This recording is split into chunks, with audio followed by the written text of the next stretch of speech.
To give the Niners credit, they made enough plays to be able to win the football game. We had plenty of chances. You got to be able to learn from and move forward, and that's what we're going to do. McVay says that he regrets the play call, taking full accountability, of course. So, Dan, let's start with you. What are your thoughts about the way they went for it? Yeah, I love them going for it. Before we get to the tape, though, do you see how much pain is on his face? Yes. That's one of the reasons why he is such a great coach and why his teams are always so committed for him. I would say this. Sean McVay's beauty is the way that he sets up play calls. 5 times last night, the Rams had 3rd and 1 or 4th and 1.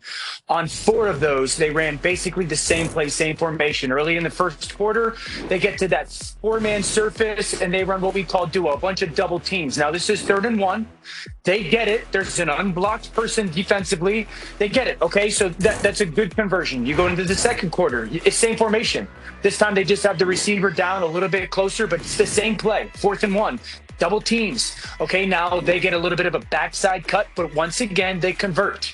Remember, they only had this situation 5 times. The one time they threw it between Matthew Stafford and Devontae Adams. 4th quarter, a little bit earlier in the quarter. Same formation, same play. Those double teams, 3rd and 1. They find a way to go convert it. And then in overtime, you would think it's the perfect time for a great play caller to just trick the defense. And I was shocked that they lined up in the same formation and run the same play. And the fact that that safety triggers on it, I think in part is because he had seen that so much. I love him going for it. Sean McVay is one of the great play callers in the NFL. But I was just very surprised watching that back going, wow, in that situation, remember, 5 times on this situation, they ran the same exact play. I think in overtime it got him. That's a great point, Dan.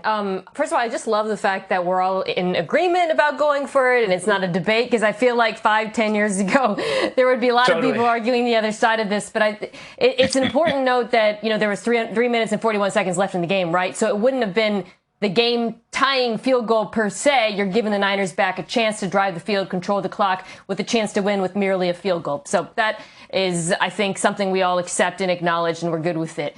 As far as the play call goes, I think something with the Rams' run game really has jumped out to me. It's the most efficient rushing game in football, but a lot of that is predicated on facing like skill players when you're expecting them to continue winning against stacked boxes, the likes of which they face there. And it's actually something that before this game, Dan, they had not been good at all. On short yardage runs, they've been 30th in the NFL on converting them going into this game. So I feel like a little bit of self-scouting. You talked about sort of within the game and thinking, let's go away from something we've done on previous plays. But I also think moving forward, this is not a team that is going to win that way. They don't win in their run game because of the dominance of their offensive line, and they do not have power backs. They win because of the passing game for the most part. Yeah. And that's why I think McVay probably, regrets what he did, amongst other things. Yeah, and the one thing that has really cost them is special teams, too, the last couple of games. All right, let's go to the winning team, shall we? How about Mac Jones in once again? Feels great. I mean, I just thought it was a dogfight, and we were in the ring, and the defense played great. Special teams came in clutch, had great field goals by Eddie, and it was just awesome to be on a team that fights. And even if we lost, like I said earlier, I would have been just as proud, to be honest, because I know that those guys had my back and I got their back. Swagoo, he had 236 passing yards between the numbers. What stood out to you about his performance? That's exactly what jumped out to me, Hannah. The fact that Mac Jones was so confident in the middle of the field as a quarterback, and that shows poise. You also have to take chances. Dan has talked about this for a number of years since we've been together, is that when guys have the ability to throw across the middle of the field, it unlocks a lot about what you can do offensively. He was confident, he was poised, and look at this heat chart here that I asked for. Like, you can see where the dominance was, and I thought at some point the Los Angeles Rams would adjust and kind of try to take that away from him and force him outside the numbers, but he was consistent there all night, whether it was Christian McCaffrey, the highlight you showed of Kendrick Bourne, who had a phenomenal game as well. But all of these things kind of played into what Kyle Shanahan wanted from Mac Jones and where he wanted to play against this Ram defense. And a lot of it strictly boils down to the fact that you have such a tremendous amount of respect for this pass rush that you always wanted Mac Jones to have an out. You always wanted somebody. What caught my attention was running across his eyes, giving him an outlet in those specific areas. And Christian McCaffrey obviously being that one guy. But ultimately, I thought he dominated, and this offense with Kyle Shanahan dominated the middle of the field in the passing game. Yeah, this is the best game I've ever seen Mac Jones play as a professional. When it comes to seeing the field, playing fast, clear decisions, and the timing was absolutely off the charts. I mean, he made just so impressed by the timing that he played with. And I think it was a huge reason why, because, guys, I felt watching that game, it was almost like the Micah Dallas game the other night. You're sitting there going, how come they can't get home? And it was because he was playing so fast and getting the ball out so early.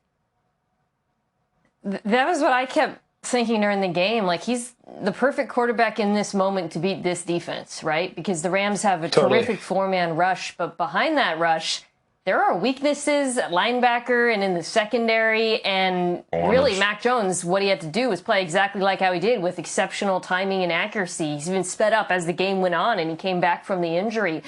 His decision-making, coupled, of course, with Kyle Shanahan's excellent play calling, just fantastic. But the other player I wanted to highlight was Christian McCaffrey. Just going back and watching some of these plays on tape, it is amazing. The defense over, so you get the tight end Tongas wide open again over the middle of the field.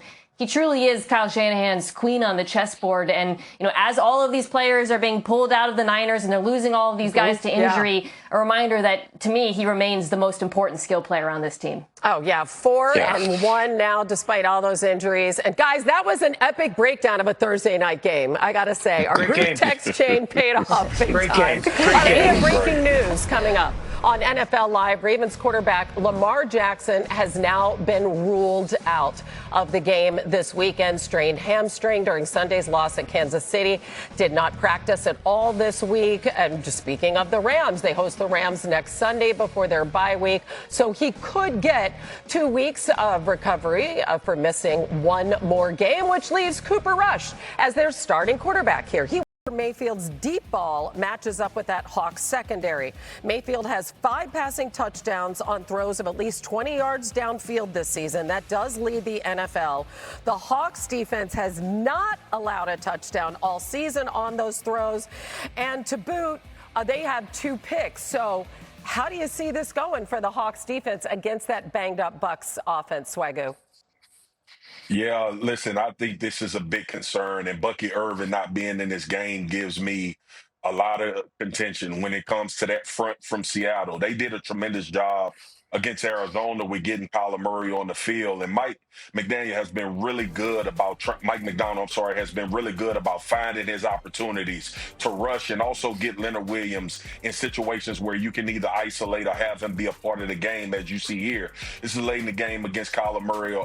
You see the double linebacker, double C gap pressure, and they take away what's in the secondary. It goes along with what you said, Hannah. They're not giving up big plays, and they're keeping everything in front of them, and that rush is really going to be a problem. I thought Bucky Irving would alleviate some of that for Baker Mayfield. Baker has done a good job with his legs getting out of pressure at times, and also Bucky Irving has kind of been the answer to that, especially late last week in that game. You saw them start to get him the ball in the passing game, and he was able to make moves after the catch. But I'm concerned about the Buccaneers this week, especially with this front from Seattle and him not having those easy outlets to churn yards out.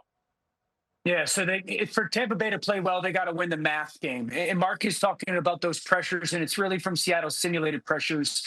And the big thing for Tampa, and this is for everybody going against this defense, is like, yes, you want to make sure that in protection you have a guy for a guy.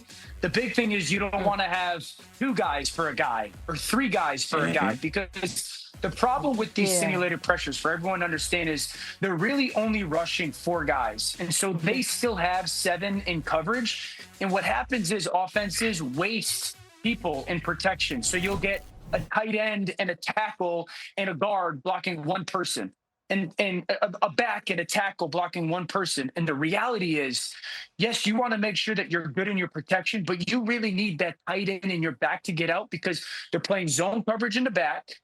They're trying to make sure that they don't give you the throws downfield. And they're also, with those simulated pressures, taking away the short throw, the check down. And so as a quarterback, you're sitting there, there's 7 guys in coverage. You only got 3 people to throw the ball to, and those backs and tight ends aren't blocking anybody. And so, yes, you want a guy for a guy. Don't waste people. So the math part is going to have to be huge for Tampa. Yeah, listen, we talked on Monday, too, about Seattle, about how much we like this team on both sides of the ball. And, Mina, what Sam Darnold has been able to come in there and do. So what would you like to see from him against that Todd Bowles defense? Like to see him come out throwing. Through the first month of this season, Seattle runs the ball at the 2nd highest rate in football on first down. You know what Clint Kubiak wants to do, get under center, outside zone, run game, play action off of that. Problem is Tampa has a fantastic run defense. And if they get to 3rd down, they have the 5th best, pass defense in the NFL. On first down, they're 26th against the pass in EPA per play. And as you saw earlier, they're coming into this game down several starting cornerbacks. I think it would be a mistake to go with a run-heavy approach on early downs in this game, and then you're suddenly in 3rd and long because you ran into a brick wall. Going to have to plan for some early down pressures. Bowles is going to throw those at you, but I think Seattle is definitely capable of beating Tampa through the air, but it's got to start on early downs. They cannot wait till 3rd down. Yeah, let's take a look at our picks. And I think Bucky Irving, I know for me, kind of threw me over the top there. We are. Totally. Oh, no. I'm sorry, Mina. We gonged the Seahawks. I know. Look at Dan. Dan, just look at Dan's final score, and I just want you to know you're going to see that over and over and over today because Dan is too lazy to pick the points. The game, I would be having a very different job. Okay, I can't guess the score. Absolutely.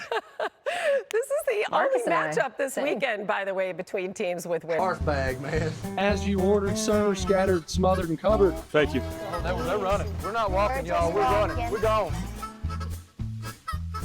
Oh, it's a Friday favorite. Time now for the Marty Party. Marty Smith joins us now here on SportsCenter. All right, Marty, we know you're in Gainesville, but where exactly are you? Good afternoon, my friends. Happy Friday. Welcome to Spurrier's Gridiron Grill in Gainesville, Florida. You like that, Coach? Just a little pub for all of you out there in the United States of America. When you come to Gainesville, you got to come see Coach at Spurrier's. Look, the University of Florida has 3 Heisman Trophy winners all time. I'm with 2 of them, Danny Werfel and the old ball coach, Steve Spurrier, and the other one, Tim Tebow, is probably lifting weights somewhere, I would imagine. So great to see both of you guys. Thank you for spending time with us as the Horns come to Gainesville on Saturday to see if they can get that road win here in the Swamp. All right, Danny, I want to start with you. 2 quarterbacks that were way up in the preseason Heisman expectation rankings with DJ Lagway of Florida and Arch Manning, of course, at Texas. What do you see from this QB matchup tomorrow? Well, I think both of these guys had unreal expectations. Then you put in the NIL and the money, and it's like these are going to be the best players that have ever played. Well, they're young, and they haven't got a lot of reps. And, in DJ's case, he didn't even really get to practice with some things. So I think both of them are looking for that breakout moment. And this could be it. This is a huge matchup in the Swamp. I think both the teams might lean a little bit more on the run. If I were them advising them, that's what I would say to do, kind of give them some confidence. But one of these guys is probably going to emerge from this with a big player or two that really sets their team up for the win. Coach, you talk about the hype train. Arch Manning had the hype train big time coming into this season, and it's been a learning process for him. What do you see from him right now? Yeah, he probably did get way too much hype because he really hadn't played that much yet. So, he should be fine in time and so forth. But who would ever thought maybe the best quarterback in the country is a kid from Fair State that showed up at Ole Miss. Trinidad Chambliss. He's playing out of his mind. So you never know with the transfer portal and all this stuff now. A team can really get good real quickly. FSU was, 2-10 last year? They're a really good team this year. So it's a different day in college football. What's hampering DJ Lagway right now, Danny? Well, I think there's a lot of factors that could go into that. I was very concerned when he didn't get to play in spring practice. And then he was hurt through the summer and then even in fall practice. And a lot of people were saying that's not a big deal. But the reason I could throw Chris Doering those corner routes right on time was because we did 3,000 of them, from March to September. So he doesn't get those reps. The timing's off, and it's not like he's Tom Brady in his 12th season either. He's a young kid. And so I think, those things make it really hard. And then you have enormous pressure and all sorts of stuff coming into play. And, it's a complicated offense. So I think there's a lot of processing that has to go on to play in this system. And you kind of put all those things together, and it just hasn't gone his way. But he's a remarkable competitor. He's a remarkable young man with a great foundation. And I still believe, whether it's tomorrow or whether it's next week or whenever it is, you're going to be hearing about this kid for a long time. Gators are 1-3, Coach. What advice would you give Billy Napier? Oh, hang in there. Hang in there is about what we're all saying right now. I think the local papers and the national media have sort of hit it that our Gator offense has been like a D. And our defense is like a B. So one's got to get a little bit better, and the other one stay there or get better also. But, yeah, we got to play better, coach better, and our schedule's been tough. We all know that. It was #1 toughest schedule in the country going in. If we'd had Texas's schedule, not to say anything bad, but we'd be 3-1 also. But we're 1-3 because we've played some really good teams. So I think we got a good chance tomorrow. I really do, if we play up to our potential. I do too. I agree with that. And thank you guys so much. Grateful for both of you. It's so cool to be with you today. And guys, Coach was talking about that schedule. It doesn't get any easier for the Gators as the season goes along. Yeah, you're right about that. Thank you, Marty. Appreciate it. Hey, we've got ourselves a must ACC matchup between Miami, Florida State. Goes down tomorrow, 7:30 Eastern on ABC. Miami's looking to keep that perfect record alive. Meanwhile, Florida State had been nearly perfect themselves. They manhandled Alabama, dominated their next two opponents before last Friday's overtime loss to Virginia. And after Saturday, neither the Seminoles nor the Canes have a ranked opponent left on their schedule. And joining us from Tallahassee is our ACC Network analyst, Jimbo Fisher. And Coach, your former team, Florida State, perfect opportunity to bounce back, as this is probably their last chance at another high visibility win. How do you think the Seminoles can hand the Canes their first loss? Well, I think right now, this game comes at a good time because you got to push the other one back, and there's nothing like getting your attention like a rivalry. It makes you jump right up at it and get ready to play. And they're going to have to control the defensive line, and their defensive line is going to have to stop the run. Miami's going to run that football, and they're going to bring it downhill. And then what you're going to have to do is keep from avoiding the big pass plays on top of that. And then on offense, get off to a fast start. Because I think Miami wants to control the tempo of the game with their running game, play action passes, and their defense is very good. But if Florida State can hit some big plays early and play that game even to ahead and make Miami uncomfortable and have to take some chances, it's going to give them a lot better chance to get some turnovers. And it's always going to take a turnover or two. And you know this, you can't have great victories without a little adversity. And they had some adversity last week, and they can't let that one loss become two. Put it behind you, forget about it, and get ready for these Canes. We'll see what happens. I think we got 7 total conference games on our network. So, Coach, we wanted to reel out a new segment for you. We call it Fly Fishing. So give me 2 matchups flying under the radar that you're hooked on to watch. I think Louisville and Virginia. I think Virginia coming off that big upset win over Florida State. They got a quarterback, Chandler Morris, who's dynamic. And I say he's like Brett Favre. He's a gunslinger. He takes chances. He throws the ball around. But he forgets he got the short memory, comes right back and makes plays. And then Louisville, who is undefeated. They really survived and dodged a bullet last week at Pitt. They're still undefeated. This team, because remember, Virginia's loss to NC State is not a conference loss. So both teams are undefeated. Whoever wins this game is going to have to come out and have a huge advantage going into the season, going into trying to get to Charlotte. And Miller Moss is going to have to play well. The backs at Louisville are going to have to play well. But which defense can get a couple stops because both offenses are dynamic? And the other one? Yeah, what's the other matchup? To me, there's 2 quarterbacks in this league that no one talks enough about. Darian Mensah and JKS at California. The Duke Cal game, to me, has really got my interest. I really believe these 2 guys are as 2 high-profile quarterbacks in this league or in this country. These guys can be first-round draft picks at quarterback. JKS, as a true freshman, is absolutely amazing to me with his accuracy, his ball placement, and his knack to create space in the pocket and his feel for the game.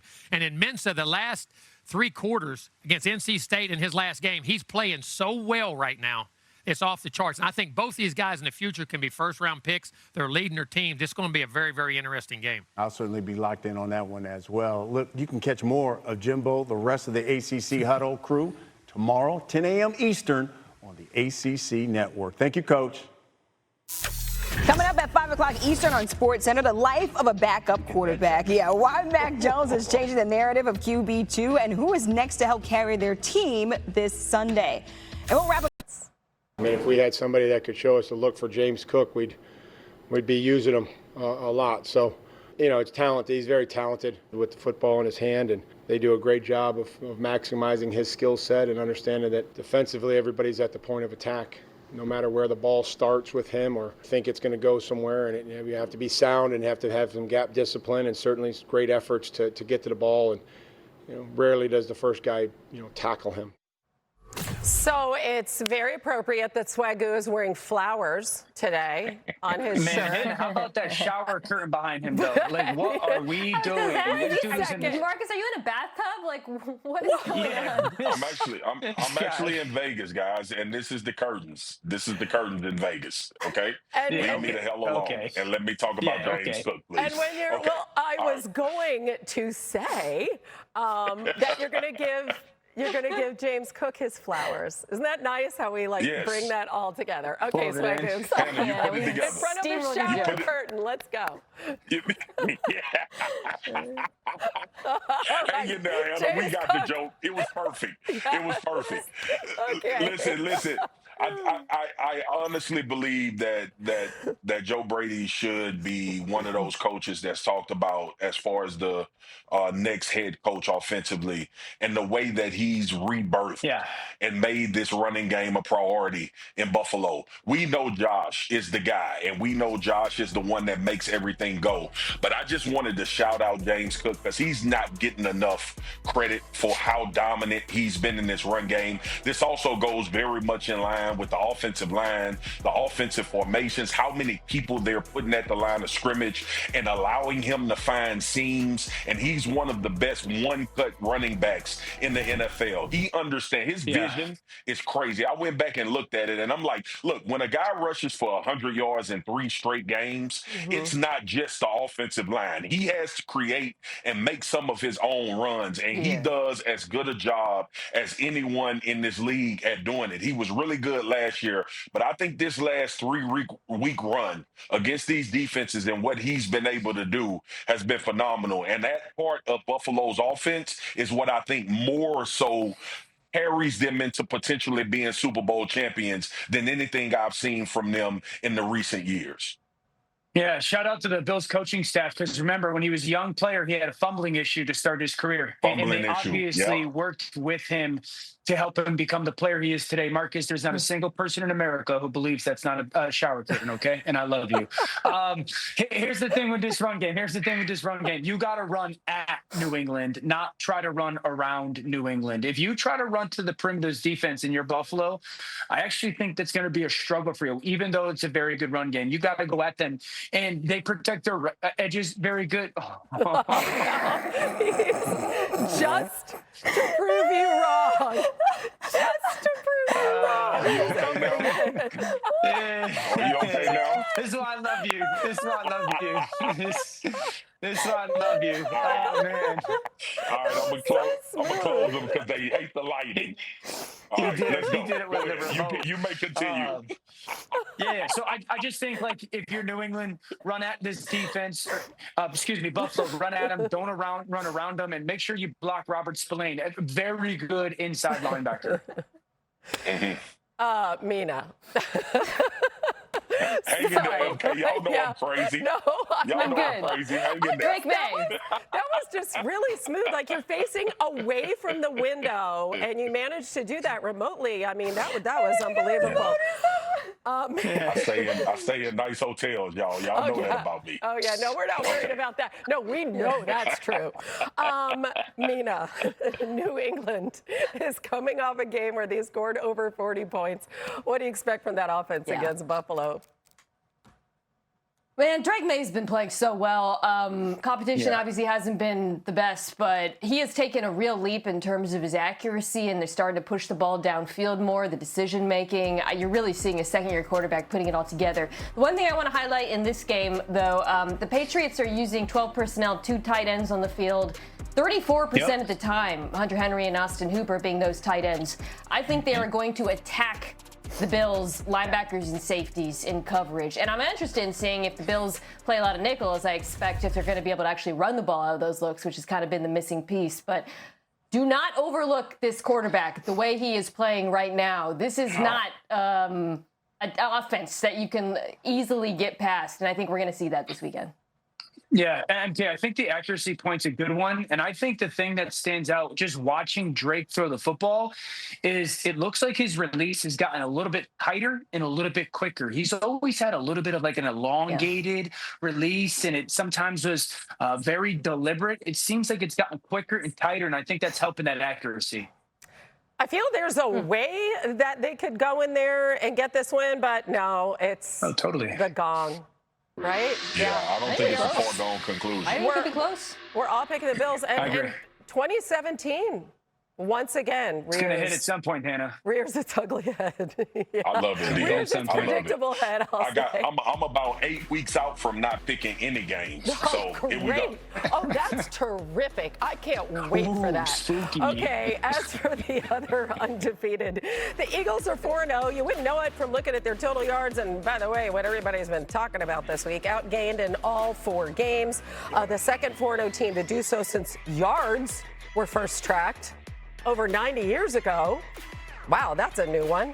A.J. Brown's usage in the Eagles offense under scrutiny as head coach Nick Sirianni spoke about what he has seen from Jalen Hurts and A.J. together this week. You know, I just see 2 guys that are great pros that, you know, care deeply about winning, and they know that you know, the way they perform, it dictates winning and losing, and they work very hard at that together to put the best product out on the field that we can. Has there ever been a more dissected and scrutinized 4-0 team than the Eagles because of the way their offense looks? But Mina, how can they break out against a defense that we all know is very tough? Man, it feels like 2023 all over again because the Eagles have to figure out how to beat split safety defenses once again, right? Last year, they faced split safety at the 30th highest rate in football. This year, it's 12th because teams are not afraid of them running them out of those looks the way they did last year with all those explosive runs. Denver is not traditionally a split safety defense, but Vance Joseph is no dummy. He's been watching the tape. I expect them to play way more zone than usual this week. And so there's a few things they can go to that. I'm sure, you know, Dan and Marcus, you guys have some thoughts. One thing I would go to that I think has been curiously absent, RPOs. Dallas Goedert working in the middle of the field. That's not been a big part of this offense thus far this season. And I think it should be because that has historically been one of their answers against zone in the past. Yeah, MK, I love that you brought that up. Listen, I'm more like, I know this kind of been hijacked by A.J. Brown in the passing game, but we haven't talked about how ineffective the run game has been with the Philadelphia Eagles as well. And I know Saquon Barkley is a polarizing guy based on what he did last year, but they have to get him going as well. He's just not a guy making a lot of noise. And I think it goes back to what you just said, MK, trying to figure out how to get this RPO going. But more importantly, what about finding other areas for Saquon to attack? Right? We just talked about how the San Francisco 49ers used Christian McCaffrey last night. There needs to be a little bit more nuance. Last year, his running opened up all of that passing that we start to see later in the season with the Philadelphia Eagles. But also, it's become kind of stagnant. Like the runs and the concepts have become super stagnant. I think they need to kind of not reinvent this run game, but find more opportunities to get Saquon on edges, get him with long, drawn-out stretch plays, find ways to get him motioning back in from a slot position. Do some of those things to try to find some of that light. Yeah, well, that too. too. Yeah, all the time, Dio. At some point, as defenses, we are not going to allow you to just run down the gut of the defense. You're going to have to do something different. So hopefully we start to see Saquon find some space and them try to get him on some edges to unlock some things in this offense as well. Yeah, defenders have just been picking him up so early in his runs. All right, let's talk about Bo Nix, okay? Career high in passing yards in that win over the Bengals on Monday. What kind of challenges do they present for Vic Fangio's defense? Yeah, I think the big thing is that they'll present 4-by-1 formation, Denver to Philadelphia, but they'll do a lot of different things out of it. It's not just you're going to get it in one formation in one play or two formations in two plays. You can get gap scheme out of it. Well, they'll go pullers and RPO opposite. So that's really two plays in one that you're going to have to defend if you're Philadelphia. They'll motion tool with a player like Marvin Mims, and they'll have a run, and then that just perimeter ball. And now Philadelphia defends it very well, but Mims has got really big time speed. They'll get a 4-by-1 and just run at you. ISO ball with the lead blocker as their fullback, and they'll get into 4-by-1 and then motion, and it'll look like a RPO, and then they'll get to their 3-level pass concept and their rookie RJ Harvey out in space. And so I think just how Philadelphia handles all the different ways that Denver gets to their 4-by-1 and the different plays that they can run out of it will be a big storyline of how well that offense can play against a good defense. Hannah, can I ask Dan a question? Sure. So, Dan, I'm so glad you brought that. That's what I was seeing. And one of Sean Staples when he was in New Orleans was trying to create space pre-snap, right? Is this 4-by-1 that he's created box removal? Is that his goal to get this defense kind of widen and then create with that passing game? 100%. And Marcus, I would tell you, for the young quarterback, it's a simple read off them. It's a read off of like one defender, and so allows them to play fast and get some playmakers in space. 100%. Time for our picks. And Jiminy Christmas, once again, guys. we're all on the Eagles. Jiminy Christmas. I should have went Denver. I didn't know all y'all was going Philly. I should have went Denver. It's too late. And that 2017 score, right back there. They are 4-0 though. There it is. They are 4-0. It's getting old, Dan. No, it's good, Dan. It's good. 21-18. Week 4 or week 5. There you go, Mina. It's time for AI-generated fantasy insights provided by IBM. This week, Watson X has Broncos running back J.K. Dobbins ranked 7th on the week's Boone list of players projected to outperform expectations. Facing that Eagles defense we talked about, Watson X projects a high of 17.5 fantasy points. That would be a season high.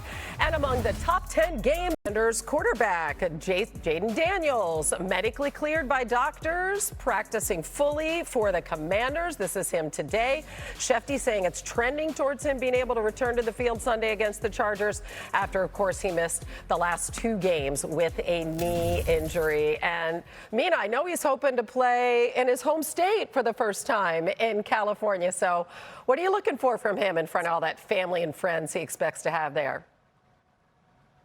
Well, beating this Chargers defense, you got to do a few things. You got to be patient. They really force you to work your way slowly up and down the field. They put a shell on you. We know Jaden Daniels can do that. He is really, honestly, from the beginning, very good at just being very decisive, accurate, taking what's available to him. I'm really interested in seeing how he looks as a runner in this game. The Chargers defense has allowed the most rushing yards to quarterbacks in the NFL. We saw that last week against Jackson Dart. Think back to week 1, Patrick Mahomes scrambling.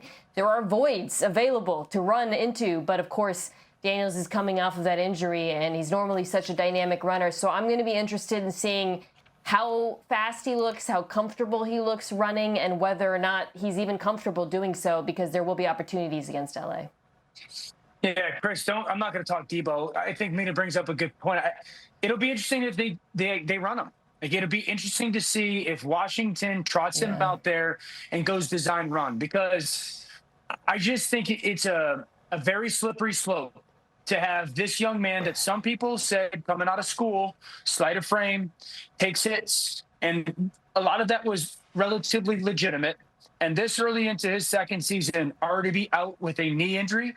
I just think if you're Washington, you got to be really smart with designing some of those quarterback runs and allowing him to take hits. We can live in a world where run and don't take hits and all that. Those dudes on defense are flying. So if I'm Washington, I'm trying to win the game without some of the designed runs most of the design runs that I've tapped into. If we're going to the other side, the Chargers are down 3 starters on that O-line, and Justin Herbert has been pressured more than any other quarterback the last 2 weeks, Swagoo. So what do you expect in that matchup against the Commanders' defense? I still think you got to go into the game wanting to push the ball down the field if you are the Los Angeles Chargers. Michael Penix had some success against this defense. Move Justin Herbert, get him off the spot, and Greg Roman did a phenomenal job in week 1 of that. So to kind of alleviate some of those issues that you're dealing with on the offensive line. But I don't think you come into this game just saying it's going to be a Marion Hampton and we're going to try to bruise and batter the Washington Commanders. I still think you need to try to take advantage of McConkey. Yeah. I think you have to take advantage of Keenan Allen and Quinn Johnson. So I would expect them, especially coming off of last week, to try to find their opportunities to be explosive through the air and to alleviate some of that pressure that you may be uneasy with the starters on that offensive line, especially at left tackle spot. Just move Justin Herbert off the spot and let him know if it's not there, use your legs and go get busy, young fella. Completely agree, and I'll add, I like Omarion Hampton as a pass catcher in this game. You saw the talent there. He's got really soft hands. The Falcons attack the second level of this Commanders defense. There's definitely opportunities to be had against the linebacker group through the passing game, so I'd really like Hampton. And he gives them an outlet, of course, Marcus, because of that offensive line. All right, let's check out our picks. And once again, Mina is saving us from the gong. Way to be a dog. Way to be a dog, Mina. She's going. Mina, I gotcha. Why are you going Commanders? Why are you going Commanders?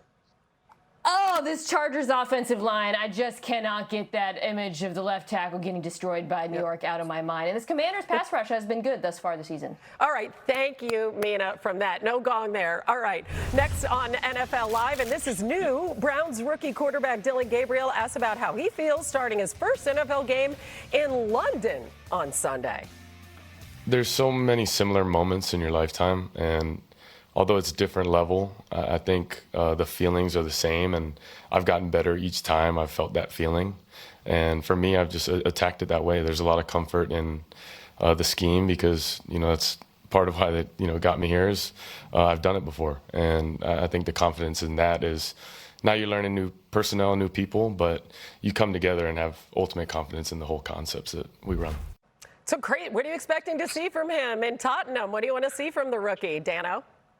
Yeah, number one, I'd love to see them move him in their play action game to just get him away from a good defense. 2, early downs, he's got to get the ball in his hands. He's got to, you can't hold it against this defense. The goal is to be first down, second down, first down, or be in third and super short. We're talking 3 yards. And if he can do that and make sure that getting the ball out of his hands is way more important than holding it or taking off as a runner. Just efficiency on early downs is such a big deal versus this defense. Dan, I completely agree, and you just have to make sure your eyes are right before you let it go, because Flores will give him some imitation blitzes and stunts, and he'll try to create that confusion. That gong wasn't for you, Swagoo. That gong was for the okay picks. The Vikings have been back-to-back games in Europe. Yeah, I'm okay with this. Swagoo, great job in front of the shower curtain today. It's now curtains for us. We'll see you all on Monday. Thanks, everybody. Infectious energy, eternal positivity created a presence that continuously uplifted others, always displaying a love for family, teammates, and friends. And Marcus, I know that he was a teammate of yours in Baltimore. What can you share about Arthur?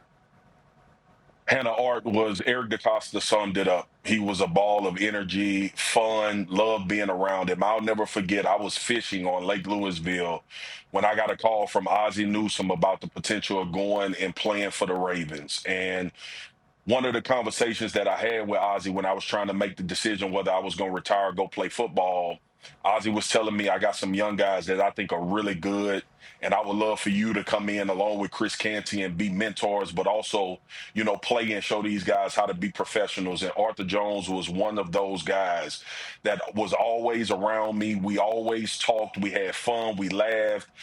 I just gravitated to him because of his infectious personality. And then to go on and play well and get a contract.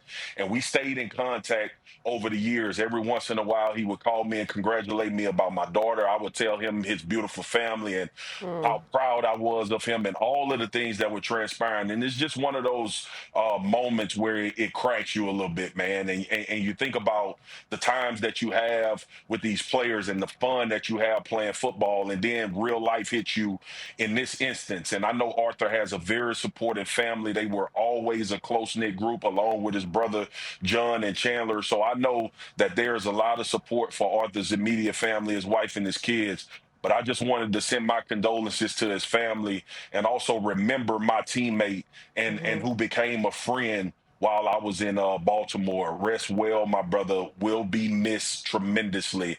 And Eric DaCosta summed it up. A ball of energy, and always was a pleasure to be around. Yeah, Arthur Jones, dead at just 39 years old. And on behalf of all of us here at NFL Live, our thoughts and prayers go out to his family and all of those who loved Arthur Jones. NFL Live will